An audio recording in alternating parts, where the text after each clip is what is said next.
real estate is America's best authorized, completely legal tax scam. We all look like wizards to technologists from the 80s. If you're buying 10-unit apartment buildings, what makes you better than the other guy that's buying 10-unit apartment buildings? There is no minimum requirement and minimum time to start building systems. I'll give you that, absolutely. Everything else will come if you're obsessed about happiness. Welcome to the podcast, Neal Bawa. This guy's known as the Mad Scientist of Multifamily. He's got a ton of great content out there. Really excited for this conversation today. So let's get right into it. Can you share a bit about your journey into real estate and how you got started? Sure. So I'm a technologist, computer science degree, data science is my major, and I've had a successful technology career, ran a company for 14 years, built it up from about 10 people to about 400 people. When we sold it, I was a partner in the company. I live in California. I had the big fat tech salary and bonuses, and so I was paying, 50%, nearly 50% of my income to the man. And real estate seemed to be a natural segue just to get my tax bill down, because I like to say this: real estate is America's best authorized, completely legal tax scam. And every billionaire, every 100 millionaire in America knows that it's authorized, knows that it cannot be changed. Depreciation is not a real estate benefit, but just so happens the biggest depreciation benefits are available in real estate. So it's an accounting benefit. Unless we change all forms of accounting, trillions of dollars worldwide, we can't take depreciation away as a benefit. In fact, no party has even ever attempted it. So it's legal, it works, it's authorized, and for somebody like me that was earning, a lot of money and then basically just giving up that money to the IRS, real estate seemed like a segue. So I did real estate from roughly 2003 to 2014 on my own. So for about 11 years, both building a large industrial buildings that I converted into use for my business, my tech business, and then also buying dozens and dozens of single families in areas that I wanted. And I ran a meetup, had about 40,000 people follow me, but I didn't have a product because I was not in real estate. I was running a tech company. And then in 2013, when I sold my company, I had a massive multi-million-dollar tax bill that almost forced me to become a general partner and started my real estate career, which now is in its 10th year. So 1,000 investors, $325 million invested, all because of a bunch of weird and somewhat controversial, technological and data-driven ideas that I have. And I think that's one thing that I'm super, just for the listeners, we met Neal at a conference. Both Brock and I have followed Neal for a very long time. But we at the conference, we heard Neal speak about a lot of these data-driven systems and processes and insights that he has. And that's something that we very much do believe that data is the new oil, and that the companies that can adopt and understand how to use that data to get better insights are going to fare better off versus companies that aren't thinking through things in that lens. So this is exciting for us. I'm not a technologist, but I definitely look forward to chatting through this stuff with you. Well, I can say that you're wrong. Today, everybody's a technologist. I mean, what we're doing here would have cost several $100,000 in the 80s to do. And you basically are using a cloud service. It's called Riverside for those that are watching. And it's amazing, right? I mean, the quality of audio, the quality of video, the ability to cut in and out. I mean, we're all technologists, guys. We all look like wizards to technologists from the 80s. I'll give you that. Absolutely. Fair point. So when you made that decision, so you sold your tech company and you pivoted over to the real estate space, aside from the tax side of it, which is obviously a huge benefit, was there any other decision-making process that said, hey, I'm going to go into real estate instead of going out and starting another tech company? Yes. I mean, there was a reason even bigger than taxation. I basically realized that real estate is the largest single asset class in the world. So if you take all of the stock markets of all of the countries in the world and combine it, right? Combine all of the stock markets, and then you compare that to the world's real estate market. Real estate's about 3 times the size of the world's stock market. So it is the largest asset class in the world. And you would think that the largest single asset class in the world would be the most technologically advanced field. I found it to be incredibly backwards. right? When I was basically doing real estate on my own, I was just going around, going to meetup groups, going to conferences, talking to people, and asking questions that to me seem fairly simple, right? So one can say, sure, I'm a technologist, and these questions are related about how do you use technology to grow your real estate profits. But I think the answers that I got were, for the most part, rubbish. And so I'm finding that every year they become slightly less rubbish because there's more and more technology entering the space. But even in the last 10 years that I've been in this space, I'm far ahead of everybody else. Now, when I do that in a technological space, I'm ahead of people for 3 months or 6 months at the most. And then somebody comes along that works 23 hours a day and just basically runs roughshod all over me. And they're far ahead of me before I even know it. So I cannot maintain my edges when I do them in a technological space, which is obviously where my competence and my experience and my degree is. But I find that in real estate, actually, I'm able to maintain an edge by simply doing research and building more and more technology. I'm able to maintain an edge, and I've been able to maintain it for 10 years. No way I could have done that in tech. So to me, ironically, this is actually simpler to maintain a company with an edge than to do it where I came from in tech, where there's always 10 guys brighter than you, always 10 guys working twice as hard as you. I love that. I think that's, one question someone asked me, a year or so ago as we were thinking through, our pivot kind of in real estate to a different, structure was, what's your edge, right? And ask that question because I think there's obviously real estate's very competitive. There's a lot of people doing it. And unless you have that edge, and it could be, the asset class you're investing in, the market you're investing in, or how you're implementing technology. But that's a question I found really valuable is, people that are in real estate listening, right? Like, what's your edge? What sets you, if you're buying 10-unit apartment buildings, what makes you better than the other guy that's buying 10-unit apartment buildings? And that's, so I think for you, it'd be your technology experience, right? Implementing that technology into your investing strategy. So the answer actually is process. Technology, what is process? Process means that you create something that is repeatable, right? And then you find a way to repeat it consistently without you being involved in it on an everyday basis. So it's a process that is auditable. What that means is you've not just created a step-by-step system, you've also created a way so that people actually are following the system, and if they don't follow it, there's a penalty, right? That's what's known as a process. Now, technology is actually very useful to help processes work and to also help them work quickly. But there's many different ways to make technology, the process work. I also very heavily use outsourcing. Outsourcing is the opposite of technology. Technology is you use code to do stuff, right? You use software programs to do stuff. Whereas outsourcing is you use people in the Philippines to do stuff. And I like to use both of them because I think that is even more powerful. So a lot of people like to say, Neal Bawa's edge is technology. Actually, Neal Bawa's edge is that he's absolutely obsessed about turning everything into a system and a process, and then absolutely obsessed about auditing that process to make sure it continues working without breaking, and then about improving them. And I use technology heavily to do that, but it isn't my secret sauce. That's a good perspective. And that's like a lot of what we're trying to do in building out repeatable systems and processes and trying to figure out where we can automate it. That's why your content, I think, has been so relevant, and that's stuff that we're working on. Could you go into, just some of those, those key processes that you have Sure. in your business and, Sure. and how you've been able to continue to build those out? I'll give you one that applies to everybody, and I'll also tell you exactly how I went about this process. So, as you can imagine, I have lots of buildings with thousands of tenants living in them. And I became concerned that most of my property managers and most of the regional property managers that were managing my properties simply didn't have the technical edge that was needed to stay ahead of all of my competitors when it came to leasing and tenant marketing activity. So I did what I have now been doing consistently for about 2 years. I go and speak with ChatGPT. So I use my phone, I tap on the ChatGPT app, and I just speak. I do this in a very generic fashion. I don't try to structure my thoughts. I just say stuff. It's so smart that even when it has typos in there, because I'm using, Apple voice typing and it makes mistakes, it still picks up the intent somehow. I don't know how it does that. It's genius, right?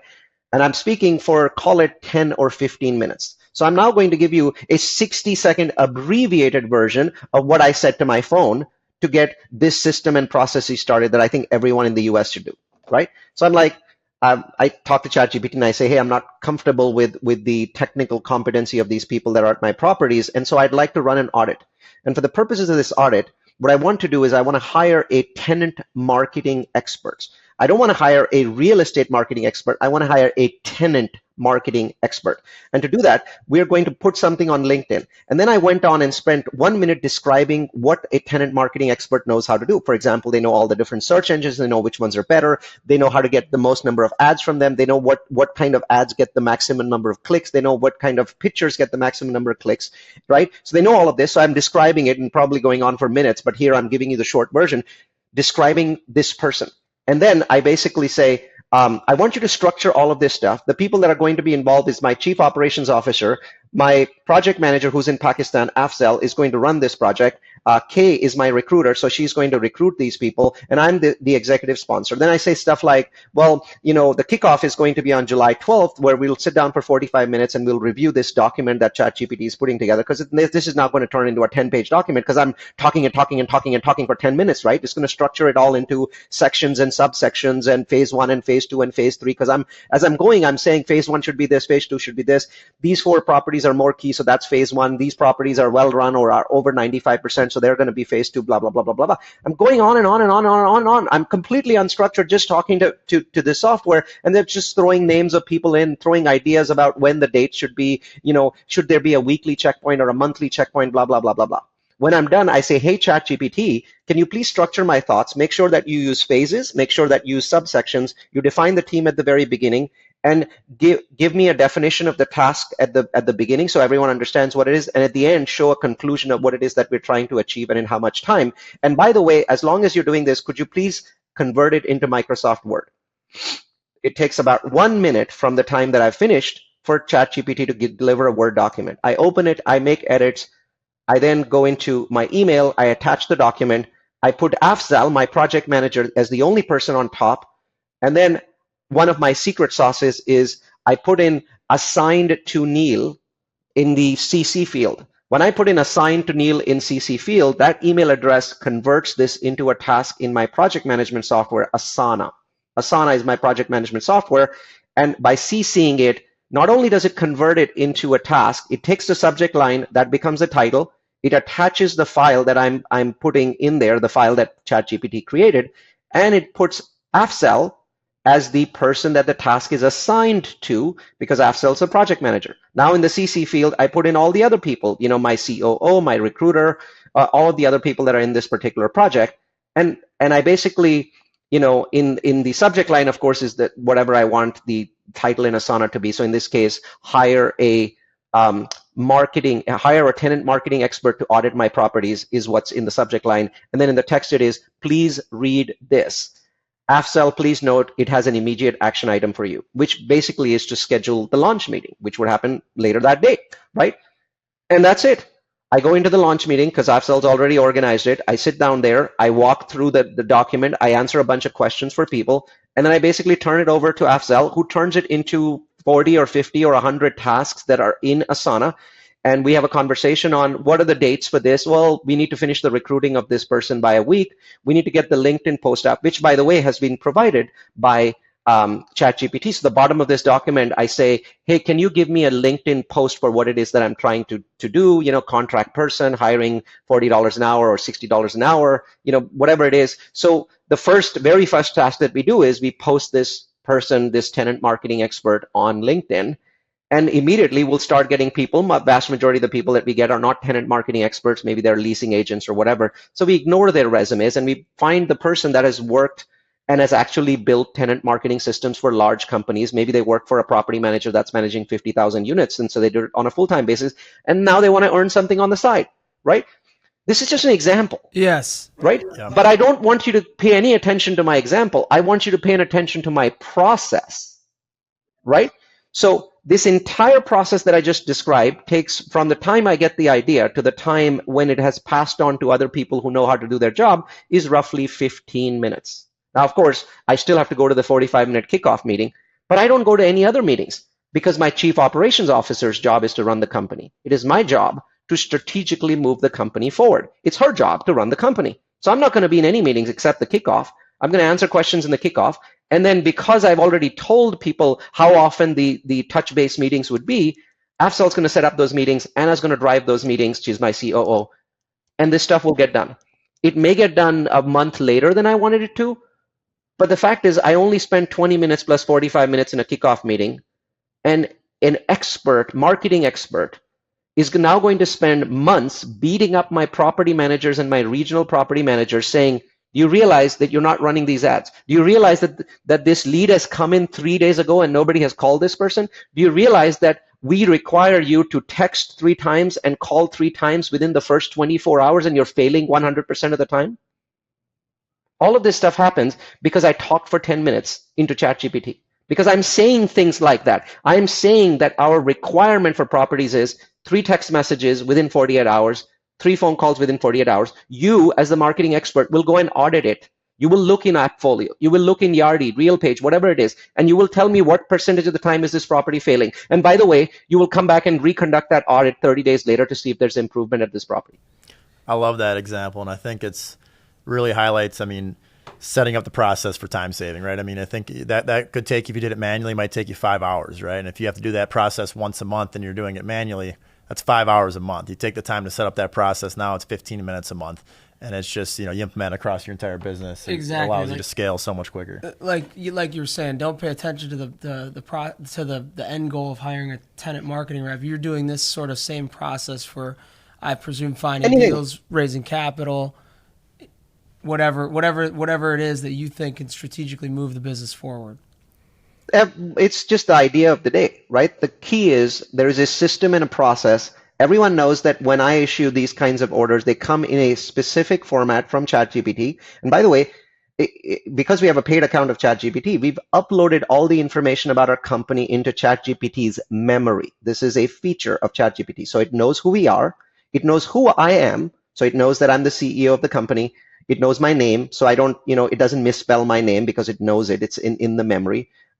What does a company do? Who are the people? Who are the key players? It knows the name of my project manager. So even if I didn't put in the name of the project manager when I was renting to it, it would put in Afzal because it knows. That's in the memory. So with talking about ChatGPT and AI, internal processes, where do you see more so like overall from an entire real estate industry perspective, AI changing? It's hard to give you an answer to that question because we're still at an early stage. So for the moment, the biggest implementation of artificial intelligence in real estate has been primarily in the leasing, and creating chatbots for leasing. And that area is pretty advanced and is quite impressive. Elise is one of my favorites. Elise AI, ELISE AI is really good. But now what's happening is, all of the property management companies are creating their own chatbots. So, Appfolio has one, and Yardi has one, and Entrada has one, and RealPage has one. So they're all doing their own. So I don't know how that's going to play out. But that seems to be one of the biggest uses. Now, within 12 months, we are going to have AI picking up phones at properties. I see no role for leasing agents. I think the moment ChatGPT 4.0 releases its new version of the conversational AI that they've been showing off on YouTube for about 3 months now. So if you haven't watched those videos, they're fascinating. The moment conversational AI becomes available as an API, as an application programming interface for other people to program it and extend it, basically the same people that are using that chatbot are going to take that audio portion and say, hey, we're going to pick up your phones. So I expect that 5 years from now, no leasing agent in America will pick up phones. The phones will be picked up by AI. We're not there yet because this stuff is going to take several years to develop, but it's not going to take 5 years to develop. In 2 years, all of my properties, the phones will be picked up by AI. AI will have a conversation. It'll talk. It'll say I'm an AI, but it'll do a much better job of talking with you than any leasing agent, and it'll do it 24 hours a day. And it'll basically schedule you, and it'll send you an email and send you a text message, and it'll do all of those things. So I anticipate that leasing agent costs in the United States will decline by potentially between 50 and 75% over the next 5 years. That is the biggest, right? Obviously, we can talk about money raising, and you guys saw me present in front of 1,500 people about how I'm using technology for money raising. So most people that go to fund launch are looking to raise money. So I showed you how to do that. But now we're talking about systems and processes. And now I'm talking about, okay, how do we use it for leasing? And the answer is the technology is going to develop. It's not going to be anything Neal Bawa does. It's not going to be me being special or my AI being better than yours. None of that stuff is going to happen. I'm just going to use the tools faster and better than people. And then I'm going to make sure I enforce them. So my AI will be different from your AI only in that I will conduct audits using human beings who are calling from the Philippines to make sure that the AI is doing its job. And the AI is not saying random stupid things, which AI tends to do if you're not careful. Makes a lot of sense. Yeah, it does. So another thing that you talk about a lot, right, is spotting data trends to identify opportunity. So I know there's probably a lot that can get packed into this question, but at a high level, or maybe your favorite part of this question, what are some of the key real estate trends you're seeing right now? I'm going to tie this back to something that you guys are doing. I know that you guys are working on an industrial fund, right? So I'm going to tie this back to that. So the key trends that are affecting all real estate in the United States, doesn't matter if it's industrial or multifamily or single family, are things that are pulling against each other. Okay, so the first trend is the United States population growth is slowing dramatically and radically. So back around maybe 2011, 2012, before it slowed, our population growth was close to 1% a year. So call it 0.6, 0.7%. And now we are at 0.32% a year, right? So it's slowed so dramatically over the last 10 years that it's more than half. That growth level is less than 50% of what it was, just in 2012. So this means that all of our predictions of real estate shortages, we need 4.7 million units. Some people say 6 million. Some people say 1.8 million. I think anybody that talks about the 4 or 6 million number is simply using population numbers from a decade ago. They're not using population numbers from now. So the first thing that you should know is by 2030, most of our real estate shortages will be solved, right? So real estate reaches equilibrium. We haven't had to deal with this at all since the 2008 crash, obviously when real estate came back out of the 2008 crash. Since then, there's always been shortages. Since then, we've always been in the pole position. We get to stay there until roughly 2030, and then we get into equilibrium. And you might say, how's that possible? There's this shortage of real estate. There's millions of units. Well, we're building this year we're building 1.6 million units, 1 million single family and 600,000 multifamily. So it's not like we're not building, we're adding stock, but we usually don't add enough stock. It doesn't keep up with the demand. So I don't consider real estate to be any different from selling toothbrushes. Right now, when you sell a toothbrush, you can only sell it at a certain price. You can't sell it 10% more than that because the market has what is known as perfect competition. Perfect competition. And perfect competition is created by Amazon, right? And Walmart. And so as a result, you can only sell it for a certain price. With real estate, we've had an advantage, and we get to keep that advantage for, call it, another 6 years. And then at that point, real estate becomes commoditized because we've quote unquote caught up because of this massive decline in population growth. However, for the moment, what's protecting us is the ridiculously large amount of immigration coming in from the southern border. So with so many people coming in from the southern border, we've sort of papered over the big problem for now. As you know, if the Republican wins, that go away. If the Democrats win, it slows down because most Democrats now think that there's too many people coming from the border, so it slows down anyway, right? Both parties, it slows down. So you can only paper this over for the next year or two. You can't really paper over the problem for the next decade. So that's the first trend is we need to understand that real estate shortages will not last forever. The second big thing that's happening in the world is the World Economic Order, which was created by the United States in 1945, is breaking down. The order basically said that the United States would patrol the world's oceans. We would create peace so that no pirates would, grab ships. And we would basically protect all sea traffic worldwide. We would protect everything from a Chinese freighter to a Russian freighter that was carrying goods. And it has worked wonderfully. There has been no piracy in the high seas of note, except for some little dabbling recently by the Houthis. There has been no piracy on the high seas. America has made sure that the seas are open. And because of that, we have incredible amount of worldwide trade, right? I mean, you might actually pick up a phone and not realize that the stuff in this phone is actually coming from 18 different cities. 18 different cities in 6 different countries, and that's perfectly normal, including the cover, right? So that worldwide trade is beginning to break down because it's very likely that we're going to get into a shooting war with China over the next 4 to 5 years.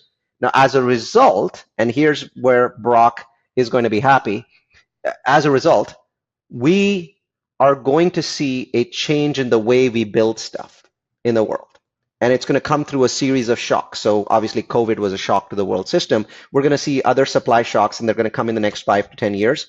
And as a result, we're going to see a lot of nearshoring, a lot of onshoring, and less offshoring. So right now, China is the factory of the world. Yes, we could say, India, Vietnam, yes, but really China is the factory of the world.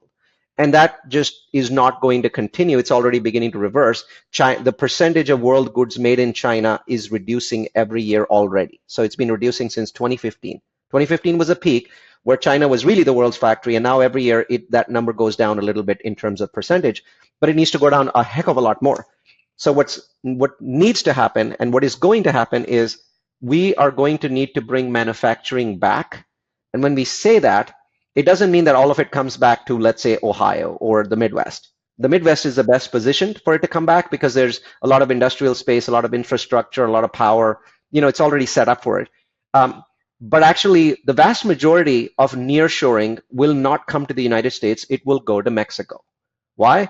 Because Mexico has much cheaper labor than China. This is not well known. People think that Chinese labor is cheaper than Mexico. It's not even close. It's not even close. Chinese labor has been more expensive than Mexico for a decade, right? And it's getting more expensive every year because Chinese per hour salaries are growing way faster than Mexico.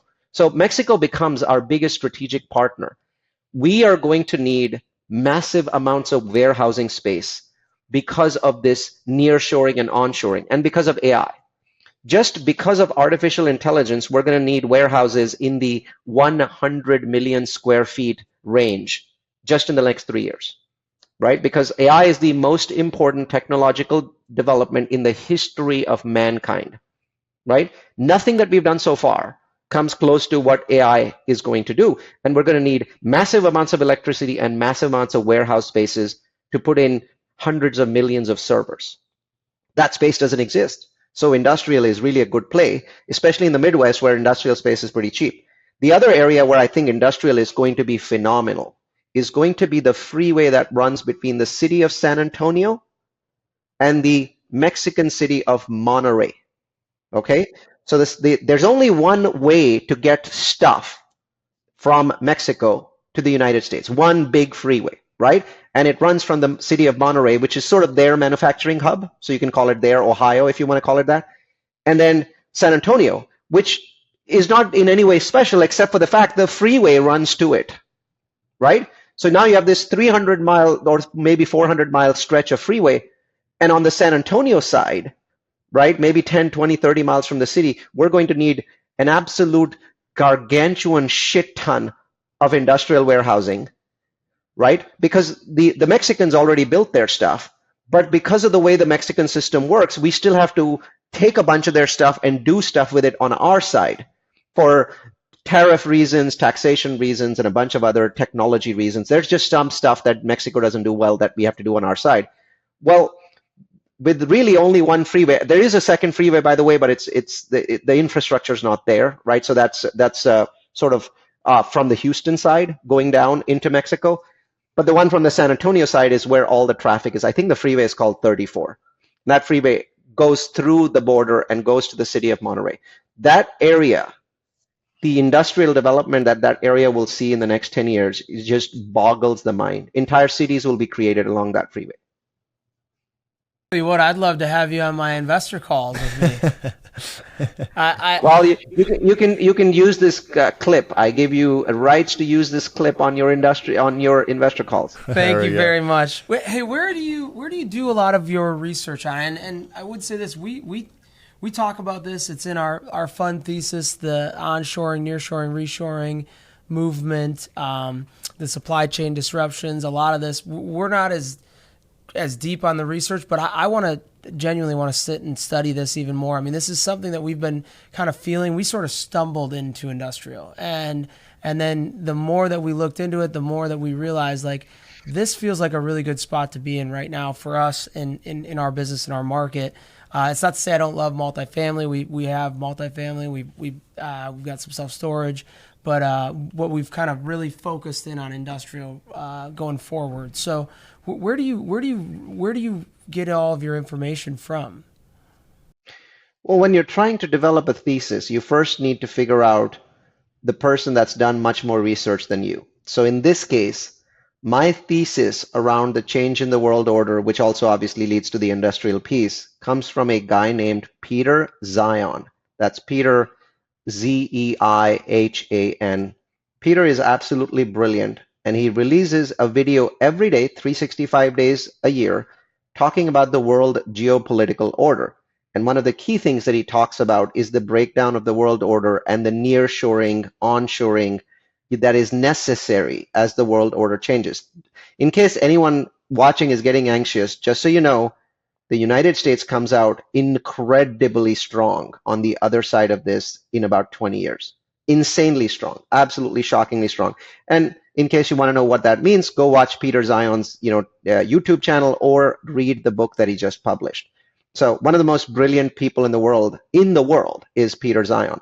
So my thesis comes from him. Obviously, as you can imagine, I've read all of his books, and I watch that daily 3 to 4 minute video. I've watched it every year for many, many, many years.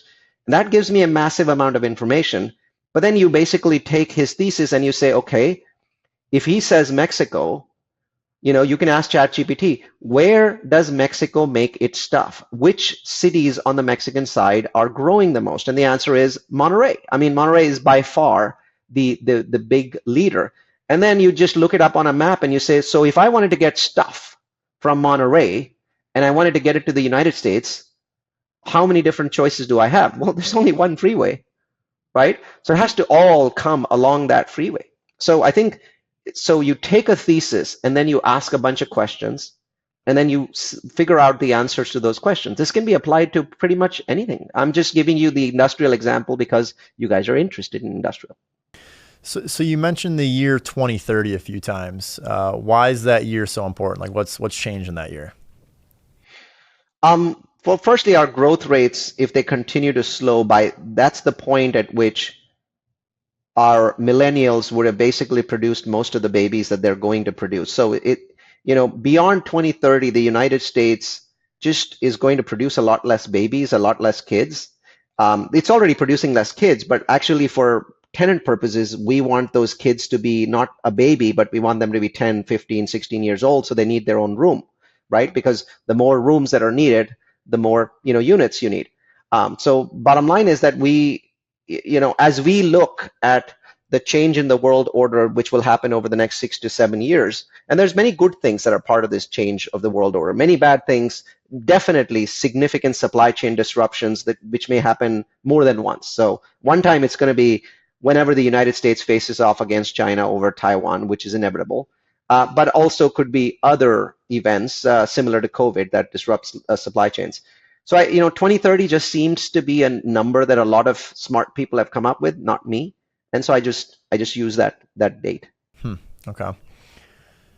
So I got a question, shifting gears a little bit, but on the topic of successful investments that are driven by data, can you give an example of a deal you did that was driven by this trend forecast or spotting this opportunity that ultimately made it successful? Yeah, I'm a multifamily guy, but I did a self-storage deal, and I did it in a state that I constantly, not a state, but a city that I constantly tend to bash, and that's Memphis, Tennessee. So Tennessee has 4 large cities. So there's Nashville, Knoxville, Chattanooga, and Memphis. Memphis is sort of number 3 in that list, used to be number 2. And so people ask me, hey, do you want to invest in Tennessee? The answer is sure. Chattanooga is good, Nashville's good, Knoxville. And they're like, what about Memphis? Well, the answer is Memphis sucks because it loses population. It has very high crime. And so, and for that reason, a lot of institutionals don't invest in it.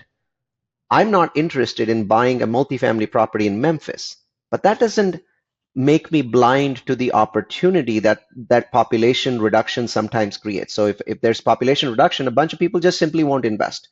But I'm data driven. I'm not saying I will invest or won't invest. I'm just looking at the data. I came across a report that said that from a self-storage perspective, Memphis had a very, very small amount of self-storage. Self-storage is basically based on how many people of a certain income live in a certain area. And so there's these numbers that you apply and you say, okay, well, I want to be more than 1,000 people per self-storage unit or higher than that number. Well, Memphis's number was much, much, much higher than any other market that I'd seen, right? So I became very interested in that market. I reached out to somebody that was a self-storage expert. I am not. I have no intention of being one. And I went to them and said, here's the data that looks really, really compelling. Could you make some phone calls? And they're like, yeah, we're actually looking at this area already, and we agree with you. Would you provide the equity? And I said, yeah, that's fine. I'll provide all of the equity if you find a property. And so we went and looked at a property, but we looked at a bunch of properties, but we found one in Memphis, 3-year project. We more than doubled the investor's money, so 2.5x, because the person that owned it was, a family owner. They had no idea what they should be charging. They had no idea what the value of that property was. And there was a piece of land next to it. So on that piece of land, we built carports with solar. And we got 2 benefits. The carports basically now have RVs in them, and we rent those out. So we massively increased our profit with only a few months of construction, because carports are easy to build. And then on those carports, we saved a massive amount of taxes by putting solar on carport. Solar on carport has a very high tax rebate.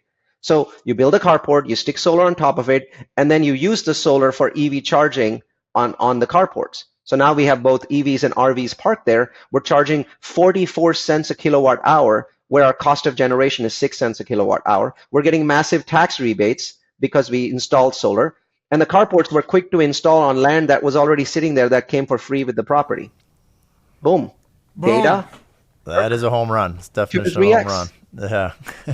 So if we take another step back, so for listeners that are, clearly what you're talking about, and I could listen to you talk all day, man. So I appreciate that. But, for someone just sort of starting out, or maybe they've got a couple of, properties or duplexes and they want to scale up, in your, technologist lens in building systems and processes, how would you go about building or scaling a real estate company today? All you have to do is get one idea out of your head.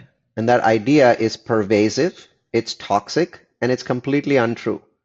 People say, Neal Bawa is running $1 billion portfolio. He needs all this technology. He has people. He has, he has the incentive to do this. When I have 2 units or 3 units, I don't need this, or I can't do this. You need it, and you can do it. Technology today is 100x easier than it used to be. Stuff that I used to build as an engineer back in the 90s in India at Larsen and Toubro now costs $25 a month and a few clicks on the internet. You're freaking lazy if you think that you can't do it. And now you have this amazing tool called ChatGPT. I speak to it 20 times a day. It's way smarter than I am. And I'm just glad for its use. And I paid $20 a month for this person that knows almost everything about almost everything. So from my perspective, when people basically say that I'm too small to build systems and processes, that is just a stupid idea. There is no minimum requirement and minimum time to start building systems, because building systems is a mindset, right? I measure everything I do in my life. I measure how often I eat. I measure what I eat. I measure what I drink. I measure how often I have sex. All of these things are important to me, because it's not about the benefit I'm getting from measuring. It is about the mindset that you can only manage what you can measure. And that data beats gut feel by 1,000,000 miles. These are my 2 mantras. Data beats gut feel by 1,000,000 miles. And you can only manage what you can measure. So you shouldn't just be managing things at work. You should be managing your life by numbers. I know it's not sexy, but if you see the results, they're beyond sexy. Yeah, I mean, from like a health perspective, I know Brock has the Oura Ring. I've had a Garmin watch for the last 5+ years. I sleep with it on. I'm trying to embody this mindset more and more and more in my personal life, and as well as in business. So I completely agree that it is more of a mindset. I haven't thought of it that way, but If you can build systems and collect data throughout everything in your life, you're going to be much more positioned, better to capitalize on different trends or capitalize on different things because you have the data. And as you said, it beats gut feel by a long shot. Absolutely. I mean, one way to start is on Saturday, pick a time, right? Maybe, if you work Saturdays, pick Sunday. And it's only 15 minutes. And initially, all you're doing is you're making a list. So you can use your phone, whatever, Apple Notes, Samsung Notes, whatever it is. And all you're doing is first you're making a list of all the things that if they were optimized, you would make more money or have more time. Just a list, nothing else. You're not trying to do anything beyond that list. And for the first few weeks, you're going to be disciplined and you're not going to start doing anything about this list. You're just going to make a list as big as you can. Look at everything, your rental portfolio, what you want to do, tutoring your kids at school. I mean, anything and everything. Just what are the things that could give you time or money? After a few weeks, when you're completely saturated, you're going to ask yourself the question, which of these items, one item, would I pick? Just a single item would I pick if I wanted to work on it? Once you've answered that question, you're going to ask the next question, which is, what can I apply in terms of my time, my technology, or my process to make this one thing better? And then you're going to go work on that. And you're going to make sure that every Saturday you sit down for 15 minutes. It's 15 minutes a week. Everybody has it. And you're going to work on that one thing. And you might say, why not an hour? Don't do it. You're trying to build a habit. You're not trying to spend hours and hours doing something once. That's worthless. You're trying to make sure that this 15 minutes is just for you to optimize all aspects of your life and portfolio. And trust me, 15 minutes a week, every week is more than enough. It's more than enough. So I'm not asking you to make it 16 minutes. I'm not asking you to make it an hour. Just 15, but it has to be every single Saturday of the goddamn year. That's a golden nugget right there, just around life optimization, and I think that is a great nugget for people that are really listening here and want to build a life of health, wealth, and happiness. The more that you can free up time through systems and technology and processes, the more you can do more, spend more time with your family, or do more of what you want to do. And so that's a great one. Yeah, I agree. Well, I think, and our investors see it. If you go to our website, growcapitus.com, doesn't have a W in it, so GROCAPITUS.com, and click on the reviews, you'll notice that almost every review is about our systems and processes. Now, obviously, our track record is on the homepage, and let me just tell you, it's pretty awesome. But I don't care about that. I really care about the fact that almost all of my reviews from investors are about systems, processes, method, data. And yes, those people mentioned you doubled my money in 2 or 3 years. I'm sure they're happy about it. But really, the reviews are about our process, and that's what we're proud of. Track records automatically happen. Wow. Awesome.